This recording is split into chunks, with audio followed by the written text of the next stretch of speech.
Quand on déménage des collections, c'est pas comme si on déménageait nos meubles chez nous. Donc il y a d'abord tout un travail pour réaliser ce qu'on appelle un constat d'état. Et donc on a fait appel à 10 restaurateurs, une dizaine de restaurateurs, parce qu'on n'a pas de restaurateurs en interne. Les restaurateurs réalisent d'abord le constat d'état, c'est-à-dire un relevé très précis de l'état dans lequel le tableau ou l'œuvre se trouve aujourd'hui, ce qui va nous permettre de vérifier qu'elle est toujours dans le même état à l'issue du transport, du déménagement et du stockage. Donc ça permet un suivi. Une fois les constats d'état faits, on s'occupe de l'emballage. Et donc là, il y a une société spécialisée, c'est une société d'emballage et de transport qui ne fait que du transport d'œuvres d'art. C'est vraiment leur métier. Toutes les caisses ont été fabriquées sur mesure. Les transporteurs arrivent avec les caisses et on décroche les œuvres pour les emballer. Dans certains cas, c'est très facile. Vous décrochez un petit tableau sur le mur, vous faites le constat, vous le mettez dans la caisse qui a été prévue pour. Dans d'autres cas, ça suppose énormément de manutention, beaucoup de soins, en particulier pour les sculptures monumentales, mais aussi, comme on le voit là avec Rubens, pour les tableaux monumentaux.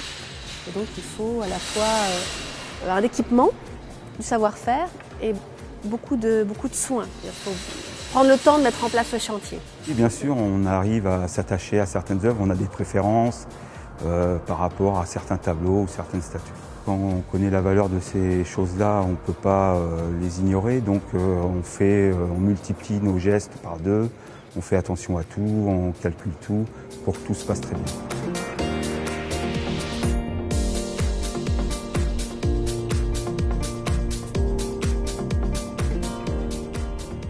Il y a eu une première étape qui a consisté à réaliser une étude sur l'œuvre dans son ensemble. Donc je suis intervenue avec un restaurateur de panneaux de bois, Jean-Albert Glatini.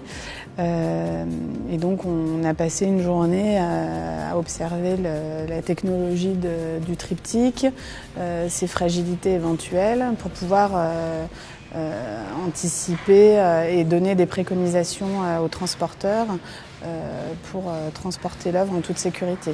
Ils vont voyager, ils vont partir dans un entrepôt, ils vont être stockés pendant 1 an. Donc on les observe et surtout on va renforcer certaines parties de l'encadrement. Parce que l'encadrement qui est là n'est pas l'encadrement original, c'est un encadrement 19e qui est construit, je dirais, de manière un peu légère par rapport à ce qu'il était à l'origine.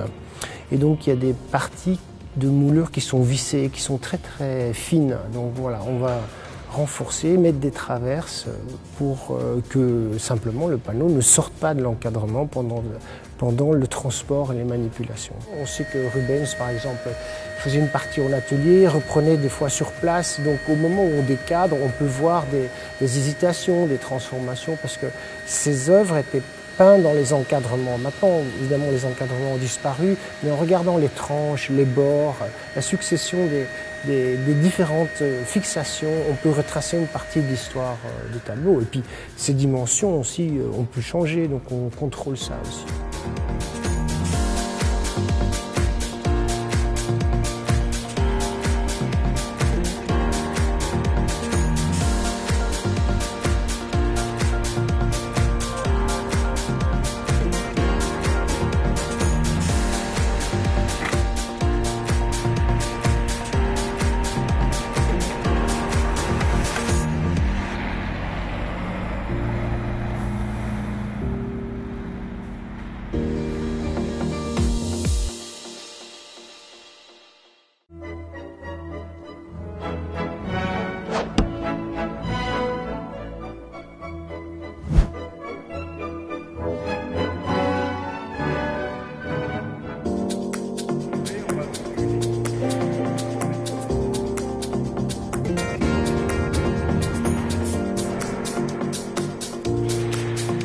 Vous reconnaissez peut-être donc la sculpture représentant Antoine Watteau, réalisée par Jean-Baptiste Carpeaux, qui est présente en bronze près de l'église Saint-Géry à Valenciennes.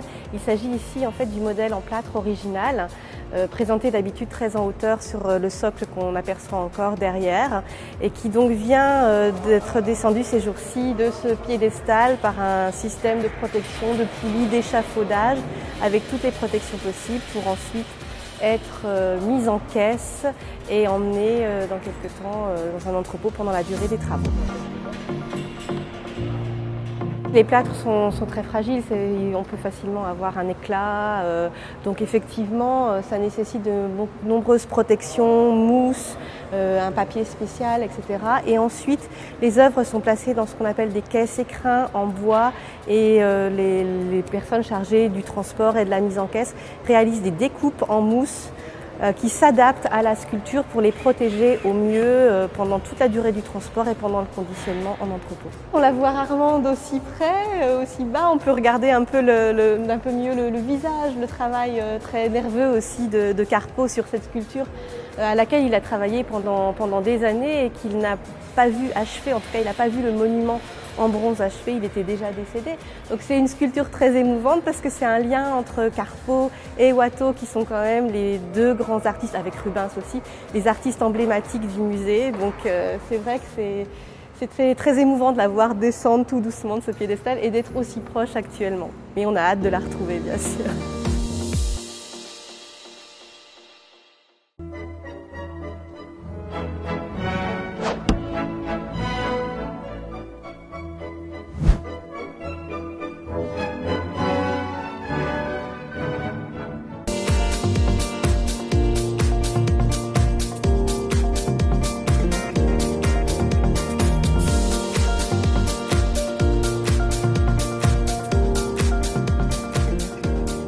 Dans le cadre des travaux de restauration du musée, on est amené à intervenir sur la fourniture de marches d'escalier pour le perron d'entrée, d'accès principal.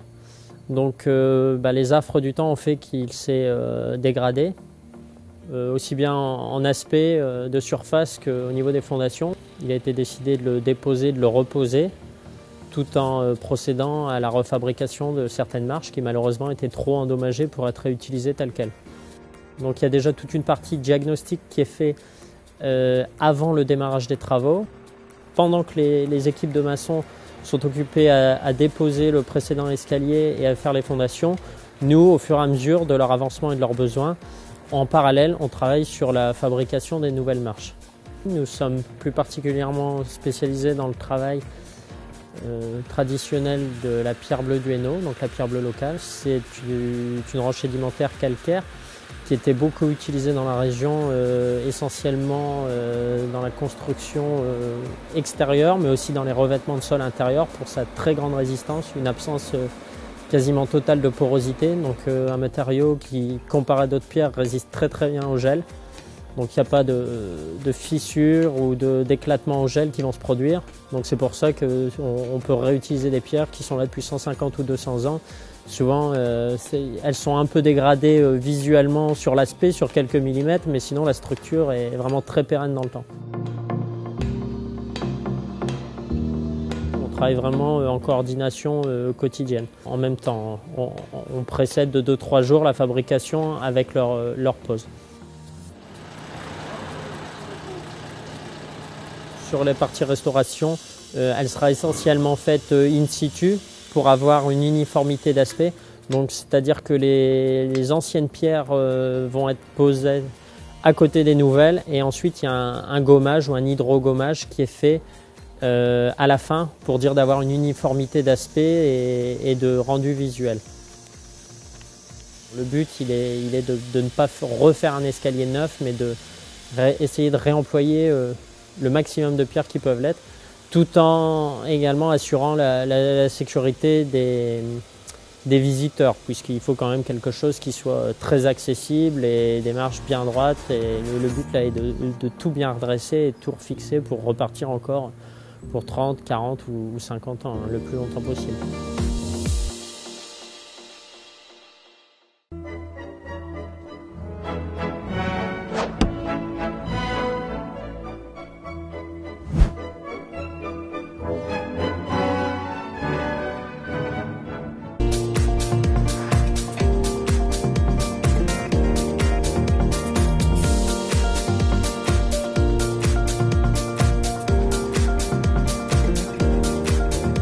Nous avons en charge la climatisation et la rénovation de l'ensemble de climatisation chauffage du musée. Nous faisons une installation de centrale d'air qui permet de garantir une humidité et une température fixe tout au long de l'année. Le bâtiment ayant une très grande verrière Ça donne un apport calorifique énorme que nous devons automatiquement refroidir par un nouveau groupe froid installé à l'extérieur et une installation qui sera bien plus performante que l'ancienne. Nous faisons des tranchées pour récupérer l'énergie chaude et froide depuis un groupe froid qui sera installé en limite de propriété. Et les tubes permettent d'alimenter les centrales d'air qui seront dans les combles. On passait normalement la centrale d'air par la toiture. Bon, il s'avère qu'une toiture de cette envergure qui du montage Eiffel, démontage, remontage, était devenue trop problématique par rapport aux intempéries, ne serait-ce que ça. Et surtout, les blocs centrales étaient un peu trop grands par rapport au passage. Nous avons donc décidé de faire un démontage complet de la centrale. Maintenant, nous sommes dans une phase très pointue qui consiste à monter une charpente métallique que vous voyez derrière moi, qui a une portée de 17 mètres de long, qui pèse 2 tonnes et qui supporte la centrale d'air qui va s'occuper de la climatisation complète de l'installation. Cette centrale est en train d'être installée.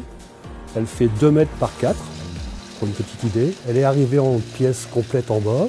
Elle a été démontée. Nous sommes en train de la remonter là-haut.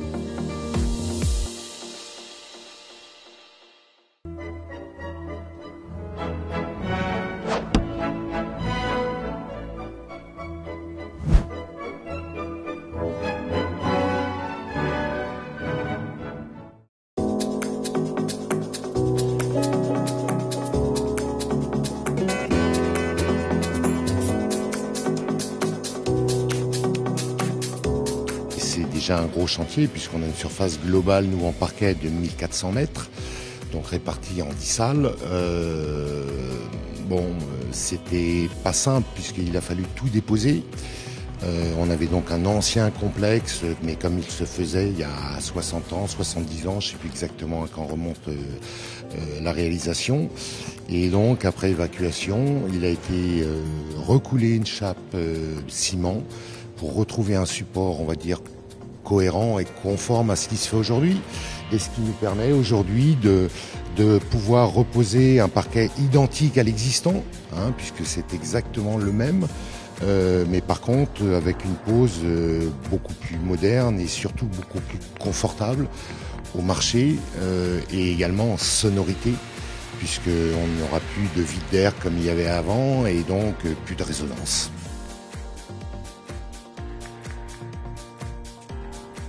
C'est du bâton rompu, donc des parquets un peu précieux, et c'est vrai que ça correspond tout à fait au style qu'on peut avoir dans ce type de musée.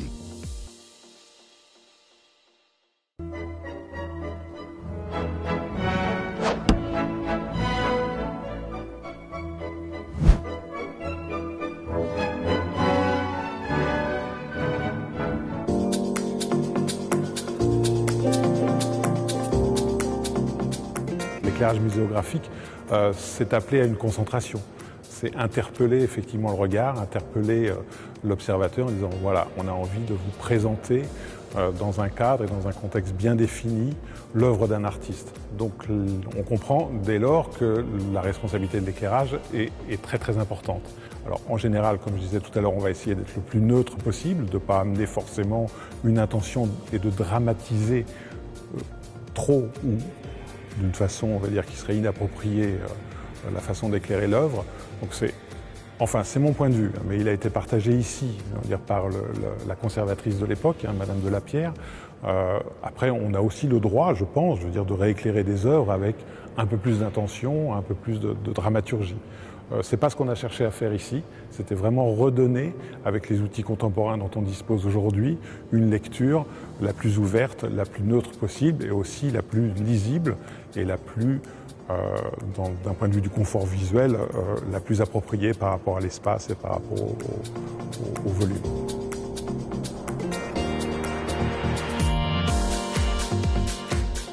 Alors il y a une étape importante qui a été d'aller visiter le Louvre de Lens, parce que géographiquement c'est tout proche, aussi parce que c'était un projet très récent et donc qui disposait des dernières technologies qu'on trouve aujourd'hui sur le marché dans le domaine de l'éclairage.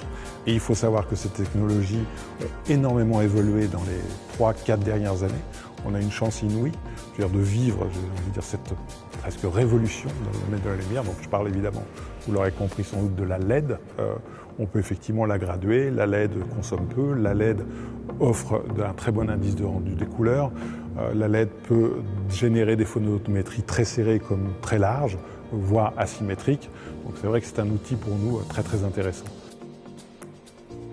C'est un chantier sur lequel on réalise tout l'éclairage muséographique et d'ambiance avec toutes les nouvelles technologies. Alors, en nouvelles technologies, il y aura forcément du LED, mais également un système de pilotage qui est le DALI.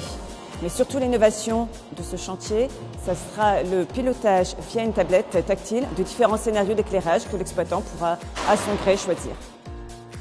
On va installer dans chacune des salles d'exposition des capteurs de luminosité qui vont permettre de recueillir les informations d'éclairage naturel, donc ça peut venir des fenêtres tout comme des verrières, de manière à pouvoir stabiliser les niveaux d'éclairement en fonction des conditions météorologiques.